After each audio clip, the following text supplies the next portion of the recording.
ഇതൊക്കെ ഈ മടിയുടെ ഭാഗമായിട്ടാണ്. പിന്നെ നമ്മൾ ഈ ലോകത്ത് നടക്കുന്ന എല്ലാ കാര്യത്തിനെ കുറിച്ച് അഭിപ്രായം പറയാതിരിക്കുന്നത് നല്ലത്. അല്ല, എന്തെങ്കിലും കാര്യം ഉണ്ടെങ്കിൽ നമുക്ക് കാര്യമായിട്ട് എന്തെങ്കിലും ഇപ്പൊ സപ്പോസ് രഞ്ജൻ പ്രമോദായ ഞാൻ എനിക്ക് എന്തെങ്കിലും കാര്യം സൊസൈറ്റിനോട് പറയാനുണ്ടെങ്കിൽ സബ്സ്റ്റാൻഷ്യലായിട്ട് എന്തെങ്കിലും ഒരു കാര്യം പറയാനുണ്ടെങ്കിൽ ഞാൻ വിളിച്ച എല്ലാ പ്രസ്സും വരും. എനിക്കൊരു പ്രസ് മീറ്റ് നടത്താം. അതിന് കൂടുതൽ റീച്ച് ഉണ്ട്. ഈ ഫേസ്ബുക്കിന്റെ ഒക്കെ 10,000 ഇരട്ടി റീച്ച് ഉണ്ട്. ഞാൻ മനോരമ പത്രത്തിൽ ഒരു പ്രസ് റിലീസ് ഒന്ന് കൊടുത്താൽ അത് കൊടുക്കും, തീർച്ചയായും കൊടുക്കും. ഞാൻ റെലവെന്റ് ആയ ഒരു കാര്യം പറഞ്ഞാൽ ഞാനെന്നല്ല ആരും ഏതൊരു സാധാരണക്കാരനായ ആൾ പറയുന്ന ഒരു കാര്യം റെലവെന്റ് ആയിട്ടുള്ള ഒരു കാര്യമാണെങ്കിൽ തീർച്ചയായിട്ടും അതിന് ഏറ്റവും വലിയ മീഡിയ തന്നെ അതിന് കൊടുത്തോളും. നമ്മളിത് ദിവസം മുഴുവൻ ഇതിന്റെ മുകളിൽ ഇരുന്നിട്ട് പണിയെടുക്കേണ്ട കാര്യമില്ലല്ലോ. പിന്നെ പടമൊക്കെ ഇറങ്ങുന്ന സമയത്ത് നമ്മളെ അതിന്റെ മുകളിൽ തോന്നുന്നുണ്ടെന്ന് പറഞ്ഞാൽ വെറുതെ നമ്മളോട് ശത്രുതയുള്ള ആൾക്കാർ, ഇഷ്ടമല്ലാത്ത ആൾക്കാരായിരിക്കും കൂടുതലുണ്ടാവുക. അത് നമ്മൾ പല കാരണം കൊണ്ടാണ് ആൾക്കാർക്ക് ഇഷ്ടമല്ലാതാവുന്നത്. ചിലപ്പോൾ സിനിമയിൽ ചാൻസ് വെച്ചിട്ട് കൊടുത്തിട്ടുണ്ടാവില്ല, അല്ലെങ്കിൽ എനിക്ക് എൻ്റെ അടുത്തൊരു കവിതയുണ്ട്, എനിക്ക് പാട്ട് എഴുതാൻ പറ്റുമോ ചാൻസ് വെച്ച് വരുന്നത്, അങ്ങനെ കുറേ മണ്ടന്മാരെ നമ്മൾ ദിവസവും കാണും. ഇവർ മുഴുവൻ ഇത് കഴിഞ്ഞ് നമ്മൾ ചെയ്തില്ലെങ്കിൽ പിന്നെ ശത്രുതയോടെ അവർ നിൽക്കും. ഇത് മുഴുവൻ നമ്മൾ കാണാൻ നിൽക്കണം. വെറുതെ എന്തിന്?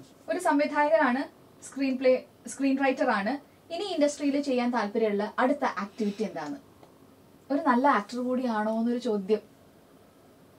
ഞാനൊരു നല്ല ആക്ടർ ആണെന്ന് എനിക്ക് തോന്നുന്നില്ല. ഇനി അടുത്ത എന്താ ചെയ്യാൻ ആഗ്രഹം? അല്ല, ഞാൻ പ്രൊഡക്ഷൻ ചെയ്തിട്ടുണ്ട്. ആരും അറിയില്ല, എന്നാലും ഞാൻ പ്രൊഡക്ഷൻ ചെയ്തിട്ടുണ്ട്. റോസ് ഗിറ്റാറിനുള്ള സിനിമ ഞാൻ നിർമ്മാതാവ് തന്നെയാണ് അതിന്റെ. ഞാൻ രഞ്ജൻ പ്രമോദ് എന്നുള്ള പേര് അതിലിട്ടിട്ടില്ല നിർമ്മാതാവിന്റെ. അതെ, അത് നരൻ എന്നുള്ള സിനിമ വന്നപ്പോൾ ഒരു സംഭവം ഉണ്ടായി. അതായത് ആ സിനിമയുടെ ഒരു 50-ാം ദിവസത്തിന് ഒരു പോസ്റ്റർ അടിച്ചു. ലാലേട്ടൻ എന്നെ ഇങ്ങനെ പിടിച്ച് ഇങ്ങനെ നിൽക്കുന്ന, കയ്യിൽ ശൂലമൊക്കെ വെച്ച് ഇങ്ങനെ പിടിച്ച് നിൽക്കുന്ന ഒരു പോസ്റ്റർ അടിച്ചു. അത് കേരളം മുഴുവൻ ഒട്ടിച്ചു. സത്യത്തിൽ ആ പോസ്റ്റർ അടിക്കാണ്ടായിരുന്ന കാരണം എന്താ വെച്ചാൽ എൻ്റെ ഒരൊറ്റ സ്റ്റില്ലേ ഉണ്ടായിരുന്നുള്ളൂ. കറുപ്പ് ഷർട്ടും ഇത് ഇട്ടിട്ട് ലാലേട്ടന് വേൽമുരുക പാട്ടിന്റെ ഇടയ്ക്കുന്നുള്ള ഒരു സ്റ്റില്ലാണ്. ആ സ്റ്റില്ല് ലാലേട്ടൻ പറഞ്ഞിട്ടെടുത്താ, ഞാൻ പറഞ്ഞിട്ടെടുത്തല്ല. ലാലേട്ടൻ പറഞ്ഞ് രഞ്ജന്റെ കൂടെ ഞാൻ പടം എടുത്തിട്ടില്ല, ആ ഒരു പടം എടുക്കുന്ന ലാലേട്ടനാണ് പറഞ്ഞ ആ പടം എടുക്കുക. കാരണം അതില്ലെങ്കിൽ ഒരു പടം പോലും നരന്റെ വർക്കിംഗ് സ്റ്റിൽ എന്റേത് ഉണ്ടാവില്ല. കാരണം ഞാൻ അങ്ങനെ ഫോട്ടോന് പോയി നിൽക്കാൻ അങ്ങനെ എനിക്ക് അത്ര വലിയൊരു ഇഷ്ടമുള്ള കാര്യമല്ല. അത് വേറൊരു സ്റ്റില് ഞാൻ കണ്ടിട്ടുണ്ട് ഇതേപോലെ തന്നെ. എനിക്ക് വേൽമുരുക പാട്ടിന്റെ ഇടയ്ക്ക് ഞാൻ ഡാൻസ്, ഞാൻ അതിന്റെ അകത്ത് കാവടി ആടി. അതുണ്ട്. അല്ല, ആ സ്റ്റിൽ എടുത്തിട്ട് ഇങ്ങനെ ഒരു പോസ്റ്റർ അടിക്കാൻ പറ്റില്ലല്ലോ. അപ്പൊ ഇങ്ങനെ ഒരു പോസ്റ്റർ അടിച്ച സമയത്ത് എന്താ വെച്ചാൽ ഞാൻ ലാലേട്ടൻ ഒരാളെ തോള് കയറ്റി നിൽക്കുകയാണല്ലോ. അപ്പൊ അത് പ്രത്യേകിച്ച് എല്ലാവരും അത് ശ്രദ്ധിച്ചു. അപ്പൊ എന്റെ മുഖം അങ്ങ് ഇതായി.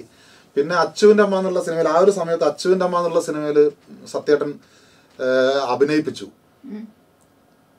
അങ്ങനെ ആ സമയത്ത് ആൾക്കാർക്ക് എന്റെ മുഖം നന്നായി പരിചയമായി.